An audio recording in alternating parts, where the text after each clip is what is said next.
Assalamualaikum warahmatullahi wabarakatuh. Perkenalkan, nama saya Chandra Maulana dengan NIM 612012322040, Program Studi Manajemen Fakultas Ekonomi dan Bisnis di Universitas Primagraha.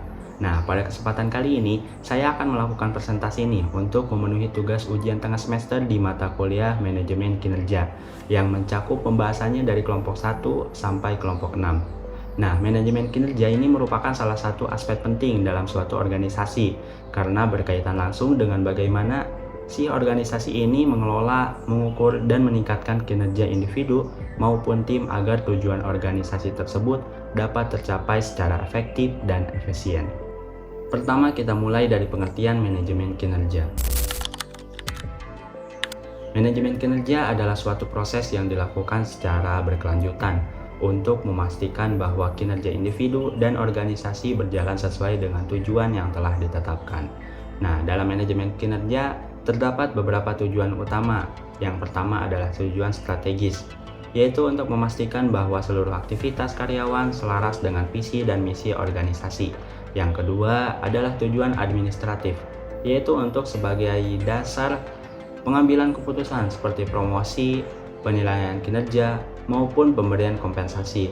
Dan yang ketiga adalah tujuan pengembangan, yaitu untuk meningkatkan kemampuan dan kompetensi karyawan agar kinerja mereka terus berkembang. Nah, selain itu, manajemen kinerja juga memiliki prinsip-prinsip penting seperti kejujuran, tanggung jawab, komunikasi dua arah, serta pemberian umpan balik.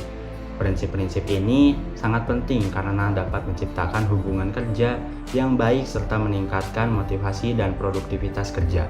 Nah, namun dalam penerapannya, manajemen kinerja ini memiliki tantangan seperti kurangnya pemahaman dari karyawan atau anggapan bahwa penilaian kinerja hanya sebagai beban administrasi. Oleh karena itu, diperlukan pendekatan yang tepat agar manajemen kinerja dapat berjalan secara efektif. Selanjutnya, kita masuk pada pembahasan mengenai kepemimpinan dan sistem kinerja. Kepemimpinan memiliki peran yang sangat penting dalam menentukan keberhasilan manajemen kinerja. Seorang pemimpin yang baik tidak hanya memberikan perintah, tetapi juga mampu memberikan arahan, motivasi, serta menjadi contoh bagi bawahannya. Nah, dalam manajemen kinerja, organisasi juga dipandang sebagai sebuah sistem yang terdiri dari beberapa komponen, yaitu input, proses, output, dan umpan balik. Input berupa sumber daya seperti manusia, dana, dan informasi. Proses merupakan kegiatan yang dilakukan untuk mengolah input tersebut. Output adalah hasil yang dihasilkan, sedangkan umpan balik digunakan untuk evaluasi dan perbaikan. Nah, kinerja organisasi dapat diukur melalui beberapa indikator seperti produktivitas, kualitas layanan, dan responsivitas.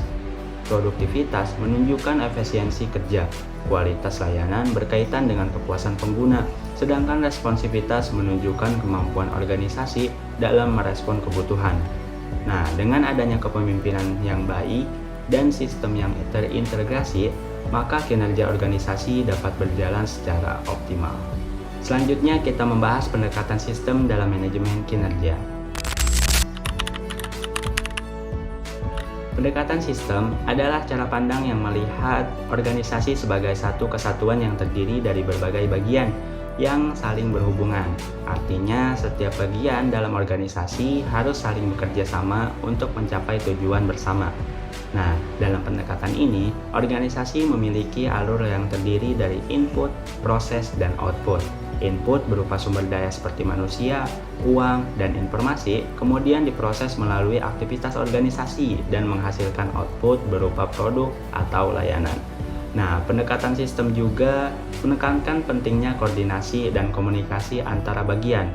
Nah, jika salah satu bagian tidak berjalan dengan baik, maka akan berdampak pada keseluruhan kinerja organisasi atau perusahaan.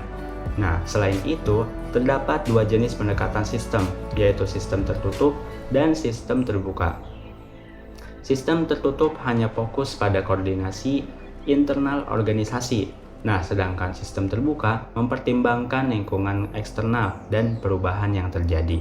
Nah, dalam praktiknya, organisasi modern cenderung menggunakan sistem terbuka karena lebih adaptif terhadap perubahan dan lingkungan. Selanjutnya, kita masuk ke perencanaan strategis. Perencanaan strategis adalah proses untuk menentukan arah dan tujuan jangka panjang suatu organisasi. Dalam proses ini, organisasi melakukan analisis terhadap kondisi internal dan eksternal, misalnya menggunakan analisis SWOT. Nah, setelah itu, organisasi menetapkan visi, misi, serta tujuan yang ingin dicapai. Kemudian, strategi tersebut diterjemahkan ke dalam program kerja yang lebih konkret. Nah, perencanaan strategis sangat penting karena membantu organisasi atau perusahaan dalam menghadapi perubahan lingkungan yang dinamis, meningkatkan efisiensi penggunaan sumber daya, serta mendukung pengembalian keputusan yang lebih tepat. Nah, namun perencanaan strategis ini juga memiliki keterbatasan seperti kebutuhan waktu yang lama dan biaya yang cukup besar. Nah, oleh karena itu, organisasi harus mampu menyeimbangkan antara perencanaan dan pelaksanaan. Berikutnya adalah akuntabilitas kinerja. Akuntabilitas kinerja adalah kewajiban organisasi, khususnya instansi pemerintah, untuk mempertanggungjawabkan hasil kinerjanya kepada publik. Nah, dalam penerapannya digunakan sistem SAKIP yang meliputi perencanaan, pengukuran, pelaporan, dan evaluasi kinerja. Sistem ini bertujuan untuk memastikan bahwa kinerja organisasi dapat diukur dan dipertanggungjawabkan secara transparan. Untuk mengukur keberhasilan, digunakan indikator kinerja utama atau IKU. IKU ini harus memenuhi kriteria SMART, yaitu spesifik, terukur, dapat dicapai, relevan, dan memiliki batas waktu. Dengan adanya akuntabilitas, organisasi dapat meningkatkan kepercayaan publik serta mendorong kinerja yang lebih baik. Terakhir, kita membahas faktor yang mempengaruhi produktivitas, yaitu kompetensi sumber daya manusia.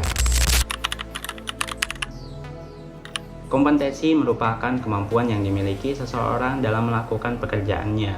Oleh karena itu, organisasi perlu melakukan analisis kebutuhan kompetensi untuk mengetahui kesenjangan antara kemampuan karyawan dengan kebutuhan pekerjaan. Selain itu, dilakukan pengembangan kompetensi melalui pelatihan, coaching, mentoring, maupun pengalaman kerja. Dalam dunia kerja, kompetensi terdiri dari hard skill dan soft skill. Hard skill berkaitan dengan kemampuan teknis, sedangkan soft skill berkaitan dengan kemampuan komunikasi, kerjasama, dan sikap. Selain itu, kompetensi juga dipengaruhi oleh faktor internal seperti motivasi dan kepribadian. Nah, serta faktor eksternal seperti lingkungan kerja, budaya organisasi, dan kepemimpinan. Dengan pengelolaan kompetensi yang baik, maka produktivitas kerja atau dapat meningkat secara signifikan. Sebagai penutup, dapat disimpulkan bahwa manajemen kinerja merupakan proses yang sangat penting dalam organisasi atau dalam perusahaan karena mencakup perencanaan, pelaksanaan, pengukuran, dan evaluasi kinerja. Dengan adanya kepemimpinan yang baik, perencanaan strategis yang tepat, sistem akuntabilitas yang jelas, serta pengembangan kompetensi yang berkelanjutan, organisasi dapat mencapai tujuan serta optimal dan berkelanjutan. Demikian yang bisa saya sampaikan, mohon maaf apabila terdapat kekurangan. Terima kasih atas perhatiannya. Wassalamualaikum warahmatullahi wabarakatuh.